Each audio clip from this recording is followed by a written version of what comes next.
Time கதை கேட்டோடனே love இதுல நிறைய இருக்கு அப்படின்னா அந்த இந்த மாதிரி ஒரு லவ் படம் இருந்ததுன்னா இதுக்கு மியூசிக் போடணும்னா அது கண்டிப்பா அனிருத் தான் வேணும். ஸோ நான் அனி சார்ட்ட வந்து சார் பண்றீங்களா அப்படின்னு கேட்டேன். நான் பண்றேன் சார் சொன்னாங்க. இல்ல நீங்க கதையை கேட்டுட்டு பண்றீங்களான்னு சொல்லுங்க சார் அப்படின்னு சொல்லி கதை ஃபர்ஸ்ட் கேட்டாங்க.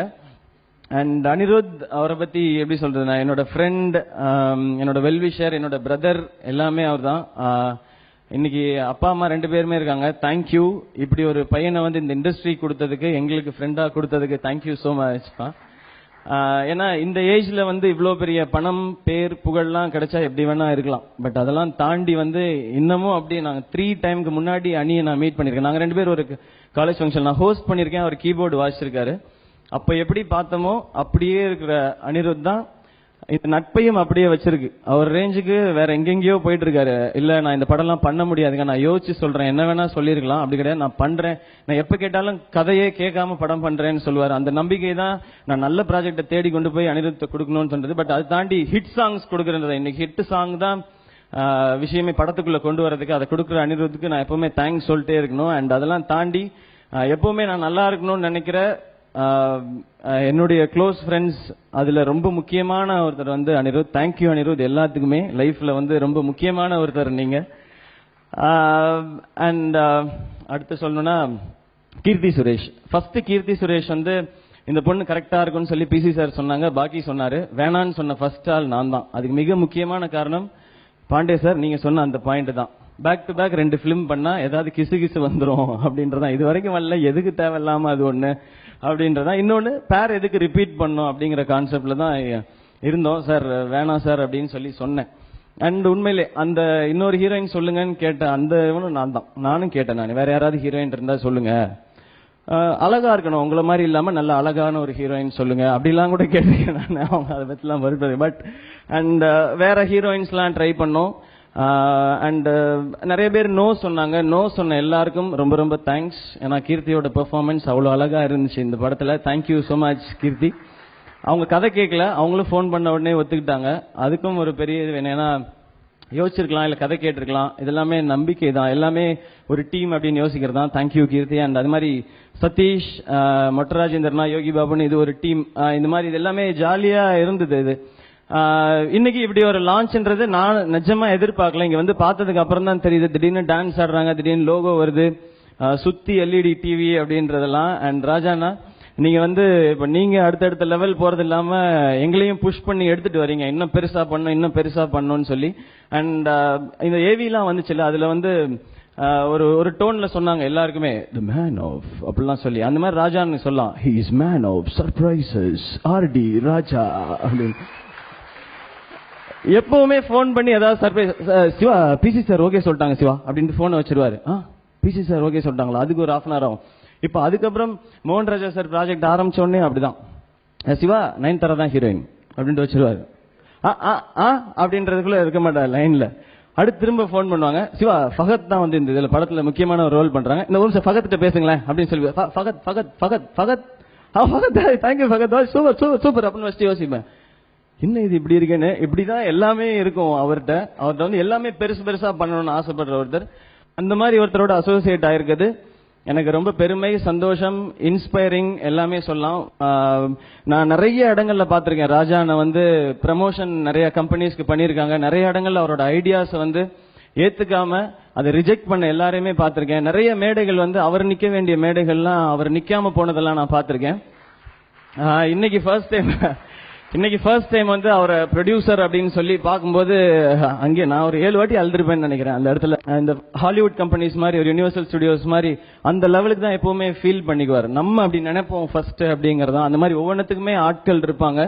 அண்ட் எல்லாருமே மிடில் கிளாஸ், லோவர் மிடில் கிளாஸ்ல இருந்து சினிமா நம்மளை கைவிடாதுன்னு நம்பி ஆசைப்படுற எல்லாரும், ஒரு வெறித்தனமா வேலை செய்யணும்னு நினைக்கிற எல்லாரும், நம்மள மாதிரி இருக்க எல்லாருமே அந்த ஆபீஸ்ல இருக்கிறாங்க. அவங்களுக்குலாம் வந்து எந்த அவரா தேடி தேடி தேடி தேடி தேடி தேடி வச்சிருக்காங்க. அவ்வளவு பேர், இவ்வளவு பேர் அந்த ஆபீஸ்ல வச்சுக்கணும்னு அவசியமே இல்லை. அதெல்லாம் சேர்த்துதான் இப்படி ஒரு அழகான விஷயத்த பண்ண முடியுதுன்னு நினைக்கிறேன்.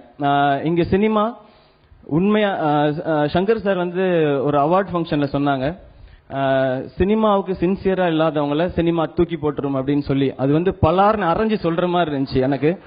அன்னைக்கு நான் ரொம்ப ஸ்ட்ராங்கா உணர்ந்தேன்.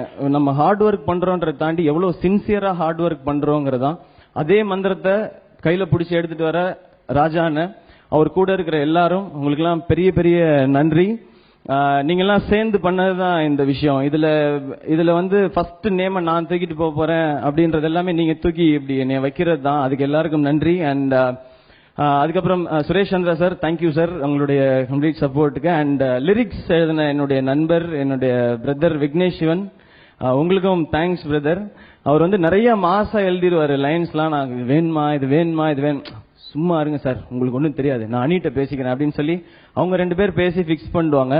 இது வேணுமா வேணுமான்னு கடைசி வரைக்கும் கேட்டிருப்பேன். நீ ரிலீஸ் வரைக்கும் விட மாட்டேன், நீ இந்த லைனுக்கே வராதன்னு சொல்லி என்னை விட்டுட்டுலாம் பண்ணுவாங்க. அது மாதிரி என் ஃப்ரெண்ட்ஸ் ஸ்ரீதர், ஐயப்பன், உதய், விவேக், ஆனந்த், நவநீதன், தர்ஷன், இவ்வளோ பேரும் இதுல ஒரு பெரிய பார்ட். எல்லாருமே அவங்களோட பங்கை எங்கேயோ இருந்து பண்ணியிருக்காங்க. அவங்கெல்லாம் இங்க மேடைக்கு வரல, வேற வேற வகையில பண்ணியிருக்காங்க. அண்ட் எல்லாருக்குமே பெரிய தேங்க்ஸ். இது ஒரு தேங்க்ஸ் மீட் மாதிரி ஆயிடுச்சு. பட் இது நாங்க சொல்லிதான் ஆகணும். ஏன்னா இது முதல் படமே இப்படி ஒரு பெரிய முயற்சியின் போது இவ்வளவு பேருடைய நம்பிக்கையும் சப்போர்ட்டும் இல்லைன்னா ரொம்ப கஷ்டம்னு நினைக்கிறேன். ஸோ இது சப்போர்ட் பண்ண எல்லாருக்கும் நன்றி. அண்ட் ஃபைனலா இந்த படம் எப்படி இருக்க போகுது அப்படின்றது உங்களுக்கு விட்டுறோம். ஏன்னா ஆல்மோஸ்ட் முடிச்சிட்டோம். இன்னொரு 2 or 3 monthsக்குள்ள ரிலீஸ் ஆயிடும். இதுக்கு நீங்க என்ன ரெஸ்பான்ஸ் கொடுக்க போறீங்கன்னு தெரிஞ்சுக்கிறது ஆர்வமா இருக்கு. ஏன்னா அதுதான் லேர்னிங் நினைக்கிறேன். அதுல நீங்க கிளாப் பண்ணீங்கன்னா ஓகே கரெக்டான டெசிஷன் எடுத்திருக்கோம், இல்ல இந்த இடத்துல பெட்டரா இருக்கலாம்னு சொன்னீங்கன்னா இது அடுத்த படத்துல இன்னும் திருத்திக்க முயற்சி பண்ணுவோம், நானாகட்டும் பாக்கி ஆகட்டும் எல்லாமே. பட் ஒரு சின்ன ஒரு உத்தரவாதம் தர முடியும், இது ஒரு கியூட்டான பிலிமா இருக்கும். உங்களை ரொம்ப டிஸ்டர்ப் பண்ணாம இது பண்ணாம அழகா வந்து ரசிச்சுட்டு போற ஒரு படமா இருக்கணும்ன்றதுக்காக முழு உழைப்பையும் போட்டிருக்கோம்.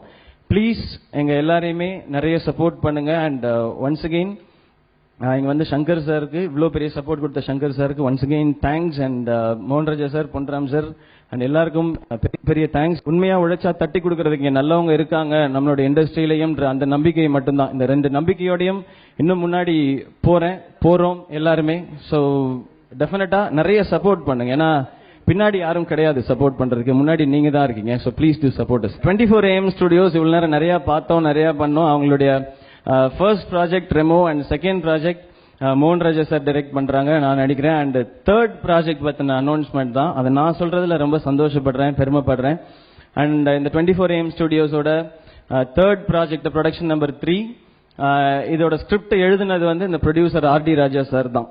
அவரே எழுதியிருக்காங்க. இந்த படத்துல எங்களுடைய கிரியேட்டிவ் சைட்ல பெரிய சப்போர்ட்டா இருந்த பிரபு ராதாகிருஷ்ணன் அவர் தான் டைரக்ட் பண்றாரு. அண்ட் இதுல ஹீரோவா நடிக்கிறது நிச்சயமா நம்ம எல்லாருக்குமே ரொம்ப பிடிச்ச ஒருத்தர், நிவின் பாலி ஹீரோவா பண்றாரு. ஸோ என்னுடைய நண்பர், ரொம்ப நல்ல ஃப்ரெண்ட், நிறைய சப்போர்ட் பண்றவர். ஸோ அதை இந்த இடத்துல இங்க இருக்க பெரியவங்க முன்னாடி உங்க முன்னாடி அனௌன்ஸ் பண்றதுல பெருமைப்படுறேன், சந்தோஷப்படுறேன். அண்ட் ராஜாண்ணா உங்களுடைய இந்த தேர்ட் ப்ராஜெக்டும் பெரிய சக்சஸ் ஆகணும், எங்க எல்லா சார்பும் இந்த விஷயத்தை தெரிவிச்சுக்கிறோம். ஸோ ப்ரொடக்ஷன் நம்பர் 3 அதுல வந்து Nivin Pauly hero, Prabhu Radhakrishnan direction and RD Rajanna அவருடைய ரைட்டிங் ஸ்கில் அதுல காட்ட போறாங்க. Once again hearty wishes. Thank you. Shooting ஸ்பாட்ல வந்து எல்லாருமே சொன்னாங்க like how beautiful you were அப்படின்னு. அவ்வளவு அழகா இல்ல பியூட்டிஃபுல்னு முன்னாடி சொல்றதெல்லாம் கூட ஓகேங்க. ஒரு நாள் நாங்க ஒரு சீன் எடுத்துட்டு இருந்தோம், மானிட்டர் பாத்துட்டு இருந்தோம், எல்லாருமே பாத்துட்டு இருந்தோம். திடீர்னு யாரோ ஒருத்தர் இடுப்பு கிள்ளிட்டு ஓடிட்டாங்க. ஆஹா, எனக்கு என்ன அதுலனா, எனக்கு இடுப்பு கிள்ளினது கூட பிரச்சனை இல்ல, அவ்வளவு காஞ்சு போயிருக்கிறது இங்க யாரா, நீ வாடாயா முன்னாடி அப்படின்னு. அண்ட் ஒரு லாஸ்ட் ஒரு 8-9 monthsஆவே என் பொண்ணுக்கு தெரியாது, அவங்களுக்கு வந்து 2.5 வயசு ஆகுது. அவங்க வந்து ரெமோ ஆன்டினே கூப்பிட்டு இருப்பாங்க. நான் ஷூட்டிங் வந்துட்டேன்னா எனக்கு ஃபோன் பண்ணி ரெமோ ஆன்டிட்ட போனை கொடுங்க, நான் பேசியே ஆகணும்னுவாங்க. நான் ஒரு நிமிஷமா இந்த காலில் இருக்க போன் இந்த காலில் மாத்தி குரலை மாத்தி இப்படி பேசிட்டு இருப்பேன். என்ன நடுவில் அப்பா வாய்ஸ் வருது அப்படின்னு. ஐயோ அப்பாவுக்கு இந்த வாய்ஸ் வர்றதே பெரிய விஷயமா, நீ கொஞ்ச நேரம் வைமா போன அப்படின்னு.